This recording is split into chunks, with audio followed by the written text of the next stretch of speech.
Assalamualaikum warahmatullahi wabarakatuh. Sebelumnya kami dari kelompok 4 dengan anggota Bunga Noviana serta saya sendiri Dwi Astuti dan Rizkullah Nurwidya, di mana pada video pembelajaran kali ini akan menjelaskan terkait surat niaga. Pokok bahasan. Yang pertama ada pengertian surat, yang kedua ada pengertian surat niaga, yang ketiga ada fungsi surat niaga, dan yang keempat ada jenis-jenis surat niaga. Surat diartikan sebagai salah satu alat komunikasi tertulis untuk menyampaikan pesan kepada pihak lain. Pihak lain di sini yaitu individu maupun organisasi. Surat merupakan alat komunikasi tertulis yang berguna untuk menyampaikan pesan dari suatu pihak kepada pihak lain. Pesan atau informasi di sini yaitu dapat berupa pengumuman, permintaan, permohonan, laporan, pernyataan, dan sebagainya. Melalui surat, kita dapat berkomunikasi dengan sesamanya tanpa harus bertatap muka terlebih dahulu. Korespondensi atau surat menyurat yang dilakukan dalam usaha dan tindakan yang ada sangkut pautnya dengan bidang perdagangan atau niaga atau bisnis. Thomas Wiyasa tahun 1995. Surat niaga merupakan utusan atau duta bagi perusahaannya dalam menjalankan kerjasama dengan mitra bisnisnya. Oleh karena itu, bahasa dalam surat niaga harus tertata dengan jelas, menarik, dan mudah dipahami. Sebelum suatu transaksi perdagangan terjadi, selalu diawali dengan perkenalan, kemudian tawar-menawar, dan sebagainya. Dengan demikian, terjadilah tukar-menukar informasi, baik secara lisan maupun tertulis. Pertukaran informasi secara tertulis di sini salah satunya menggunakan surat sebagai medianya.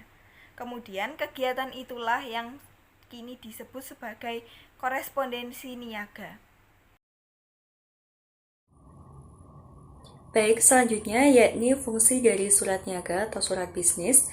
Fungsi yang pertama yakni surat bisnis sebagai wakil atau duta bagi pengirim surat. Dalam kaitannya dengan dunia bisnis, surat bisnis berfungsi sebagai pembawa pesan-pesan bisnis dari pengirim pesan kepada pihat lain. Kemudian untuk fungsi yang kedua, yakni sebagai alat untuk menyampaikan pemberitahuan, permintaan atau permohonan, buah pikiran atau gagasan yang berkaitan dengan masalah-masalah bisnis. Kemudian fungsi yang ketiga, yakni sebagai alat bukti tertulis, misalnya surat perjanjian jual beli, surat perintah kerja, surat kerjasama, surat bukti tanda terima, dan faktur. Kemudian untuk fungsi yang keempat, yakni sebagai alat untuk mengingat.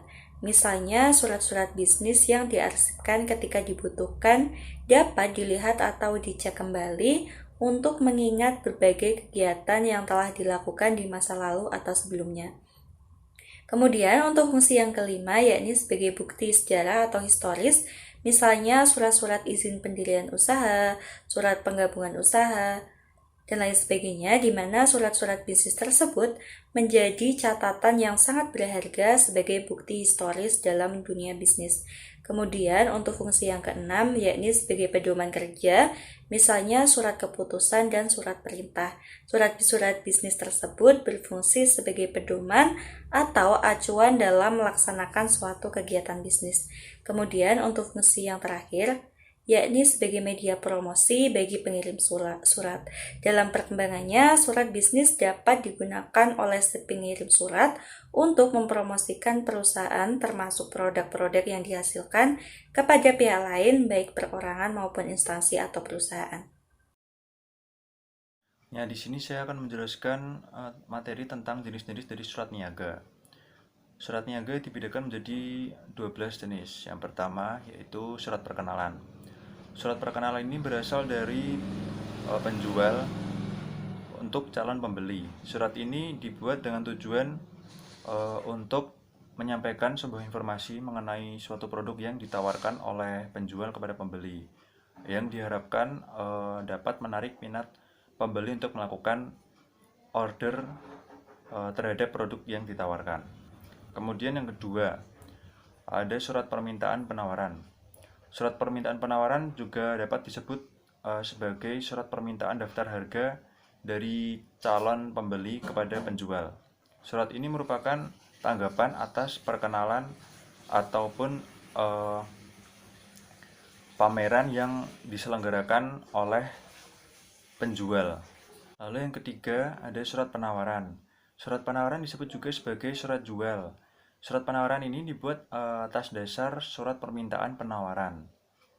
Kemudian yang keempat ada surat pesanan. Surat pesanan atau disebut juga dengan surat beli. Surat ini dibuat oleh pembeli untuk melakukan sebuah pesanan terhadap produk yang ia beli. Kemudian yang kelima ada surat pemberitahuan pengiriman barang. Apabila syarat-syarat pesanan yang telah disepakati antara penjual dan pembeli sudah tercapai, maka langkah selanjutnya adalah membuat surat perjanjian jual beli. Apabila barang-barang yang sudah dipesan ada dalam persediaan, maka barang-barang tersebut akan dipersiapkan untuk dikirimkan. Nah, biasanya surat pemberitahuan pengiriman barang ini perlu dilampiri dengan kopi faktur, daftar barang, serta surat pengantar barang. Lalu yang keenam ada surat pengantar barang. Surat pengantar barang ini disebut juga dengan surat jalan. Yang ketujuh ada surat klaim dan penyelesaiannya. Surat klaim ini biasanya dibuat oleh pembeli. Nah, surat ini dibuat dengan tujuan untuk melakukan klaim terhadap suatu produk. Misalkan produk yang dipesan tidak kunjung datang ataupun produk yang dipesan oleh pembeli itu mengalami kerusakan. Kedelapan ada surat pesanan secara kredit. Sama seperti halnya dengan surat pesanan, yang membedakan dalam surat ini adalah pembelian dilakukan secara kredit. Lalu yang kesembilan surat permintaan referensi. Surat permintaan referensi ini berisi tentang penilaian pihak ketiga terhadap pihak pertama mengenai suatu reputasi yang didapatkannya. Biasanya surat permintaan referensi ini dibuat oleh pihak ketiga atas dasar permintaan dari pihak kedua.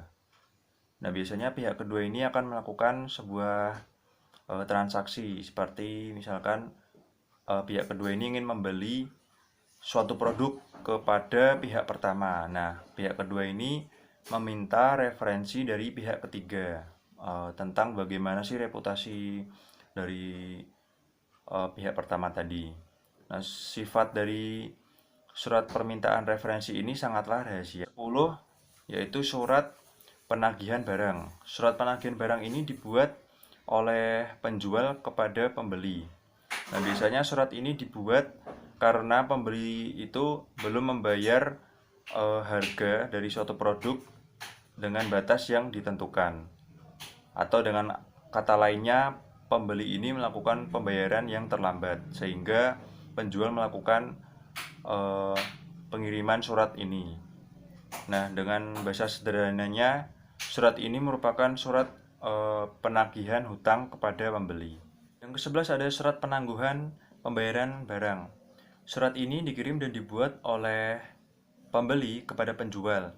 Nah, tujuan dari surat ini dibuat adalah untuk meminta permohonan kepada penjual agar pembayaran yang dilakukan oleh pembeli itu diundur ataupun ditangguhkan untuk sementara waktu. Terakhir yaitu yang ke-12 ada surat pengiriman pembayaran. Surat ini dibuat dan dikirim oleh pembeli kepada penjual, yang isinya untuk memberitahukan bahwa produk telah sampai ke tangan pembeli dan pembeli akan melakukan pembayaran yang telah disepakati. Baik, demikian yang dapat kami sampaikan. Semoga apa yang kami sampaikan dapat bermanfaat.